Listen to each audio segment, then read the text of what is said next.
پښتنو ورونو تاسو به په دې نه خفه کېږئ چې د پاکستان میډیا تاسو ته کوریج نه درکوي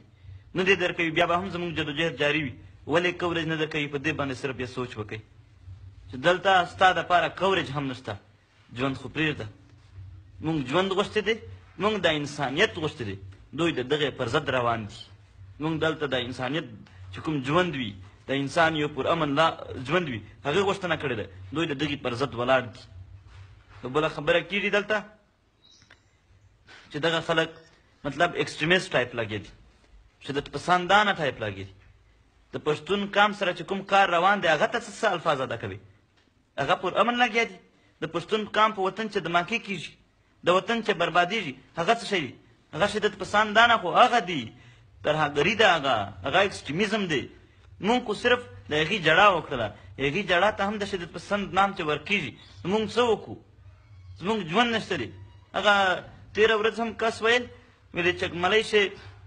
د ارمي وال راغلل او خلکو ته ویل چې دا پی ټي ایم د دغه بیروني ایجنډا روانه ده تاسو ځینې لرې شوي چې یو مشر ورته پاڅېدو چې ووروره ډېره غلطه خبره دې وکړله کاکا دا بیروني ایجنډا کښې خو ما ته سر ژوند ولیده شو زما وطن ته امن پشولې زما د وطن د امن خبرې ما ته خو ستا په ایجنډا کښې څه نه خپل ځان ته امن ښکاري نه تحفظ ښکاري نه مې عزت ښکاري نو څنګه به ته ما کنوینس کوې په دې خبرو دا قسم پروپیګنډ هم تاسو هلته اوس روان دي څومره موږ ظلمونه بیانوو په وزیرستان چې څومره ظلمونه شوي دي په پښتونخوا چې څومره ظلمونه شوي په والله دغه خلک یې بیخي مني هم نه نه یې مني وایي دا تاسو دروغ وایي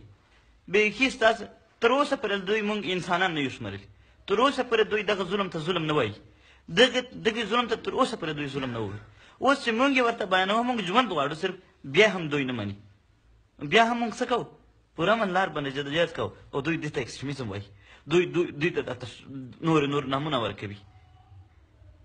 زه چې ژوند نه میندو زه به هر هغه کار کوم چې ما ته پکې ژوند میلوي شي زه چې خوشحالي دې څوک نه راپرېږدي هر هغه کار به کوم چې هغه کښې زما وطن ته خوشحالي راسي عزت ومومي زموږ خلک نو